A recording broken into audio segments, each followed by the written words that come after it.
وإنما كما قلت لكم هؤلاء الناس لما شافوا الإسلام انتشر قلوبهم حرقت، قالوا عليكم تدخلوا وتخربوا. وبدأت الفكرة تاع الشيعة تطلع والإمام علي مات ولا أولاده تحزبوا كذلك للحسين رضي الله تعالى عنه، وبدأوا يرسلوا له في الوثائق، هو في المدينة ويرسلوا له في الوثائق من الكوفة حتى لعنده، حتى بلغت 12,000 وثيقة، 12,000 خطاب، أرواح بايعوك، أرواح كل إمام واحد يرسلوا 12,000 بشر يرسلوا باش يديروا أمير. خلاص هذو أمة. رفد هذه الوثائق كلها جمعها وعمرها في الإبل، ورفد أولاده ورفد جماعته ورفد نساءه ورفد أحبابه وتوكل على الله.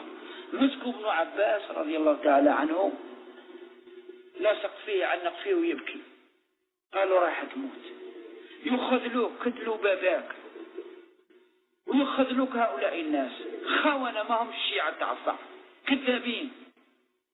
قالوا كيف؟ هاني رافد معايا 12,000 رقعة كتبوها لي يسلوها لي، غير الأعيان تاعهم ولا يعني ناس كبار وجاء، فما بالك بالعوام.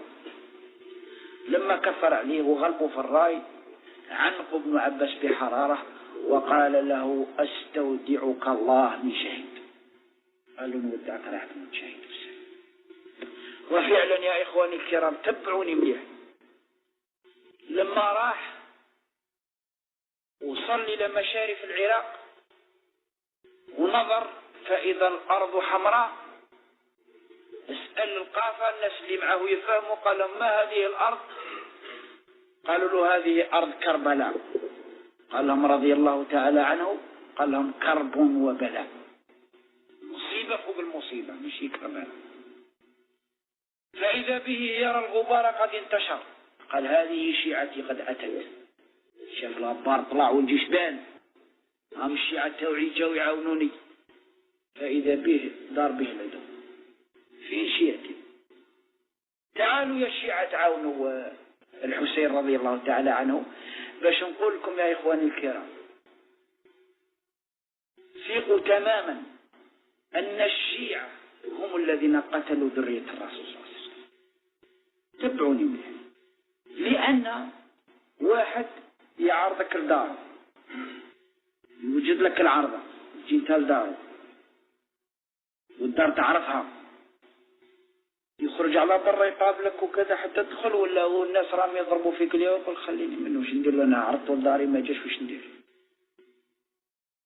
الرسول صلى الله عليه وسلم لما عاهدوه الأنصار في بيعة العقبة الكبرى خذلوه قريش، ما مشوش معاه إلا من رحم ربي. لما لقى الأنصار الصحاح واش قالوا له؟ قالوا له يا رسول الله، لما قال لهم العباس رضي الله تعالى عنه كان يمشي معه، قال لهم يا أيها الناس إذا رأيتم أنفسكم أنكم تنصروه فإني أدعه أن يذهب معكم، وإما رأيتم أن تخذلوه فإن ابن أخي في منعة من قومه.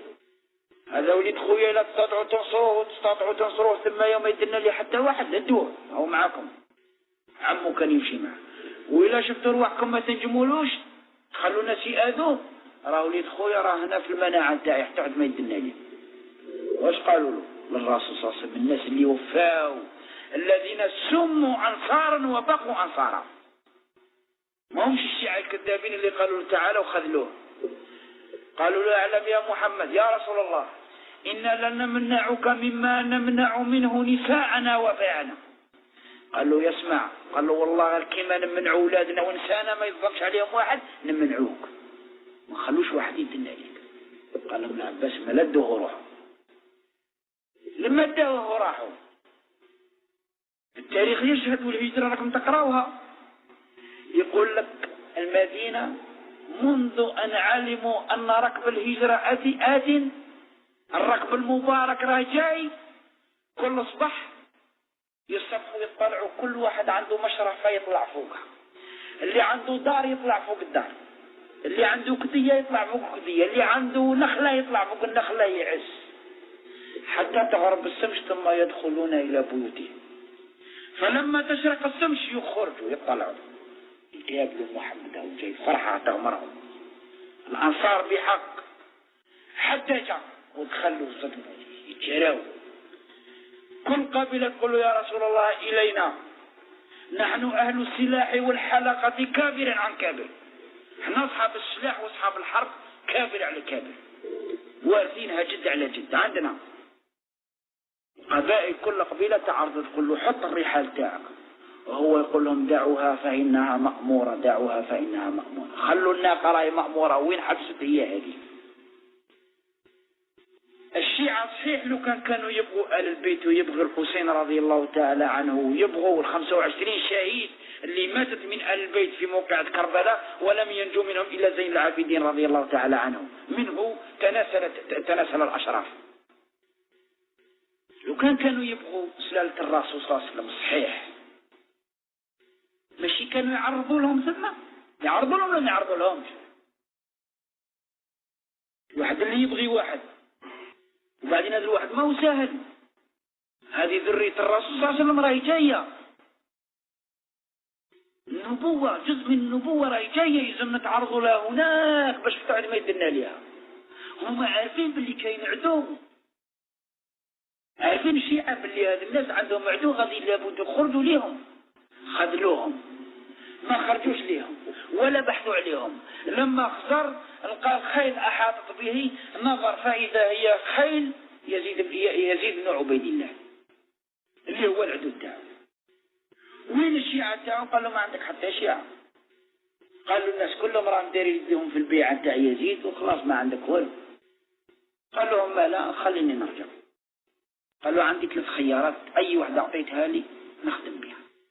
الحسين بن علي رضي الله تعالى أعذر نفسه رضي الله تعالى عنه، أعذر نفسه، قالوا أما لا كي الشيعة تاعي ما جاتش وخذلوني وسلموني للعدو، عندي 3 خيارات، أي واحدة تعطيها لي نخدم بها. قال له هات الأمير تاع العدو، قال له إما أن تتركني أذهب إلى الثغور وجاهد في سبيل الله، خليني نعقب منا نروح نقطع جهة تركيا نروح نحارب في سبيل الله، وإما أن تتركني أرجع إلى المدينة، وإما أن تتركني أذهب إلى يزيد بن معاوية، لأن ما تغلطوش، لأن كثيرين يقول لك يزيد بن معاوية هو اللي قتل الحسين، هذه غلطة كبيرة. يزيد بن معاوية كان رجلا مؤمنا، كان تقيا نقيا، كان فارسا شجاعا، أمره معاوية بن سفيان رضي الله تعالى عنه، أمره على عدة جيوش، وإنما هو كان أمير المؤمنين في ذاك الوقت، كان في الشام. يزيد بن معاوية كان في الشام، والقضية وقعت مع يزيد بن عبيد الله في العراق في كربلاء. قال له شوف خليني نرجع المدينة، تتركني نروح للثغور، خليني نروح لوليد عمي قرشي كيما انايا، معصر كيما انايا، نتفاهم انا وياه، اللي هو أمير المؤمنين يزيد بن معاوية. قال له ما خليكش تروح ليه حتى تروح الأمير العراق وتجعل يدك في يده وتبايعه. قال له ما خليكش تروح لوليد عمك هناك، ولا خليك تروح للشام، ولا خليك ترجع الله، حتى تروح للعراق ودير يدك في يد أمير المؤمنين نتاعنا نتاع العراق ثم خليك تروح. قال له لا، هذاك ماهوش ندي، ما نديرش يدي في يده. قال له لم يبقى لك إلا السيف. قال له أنت وذاك.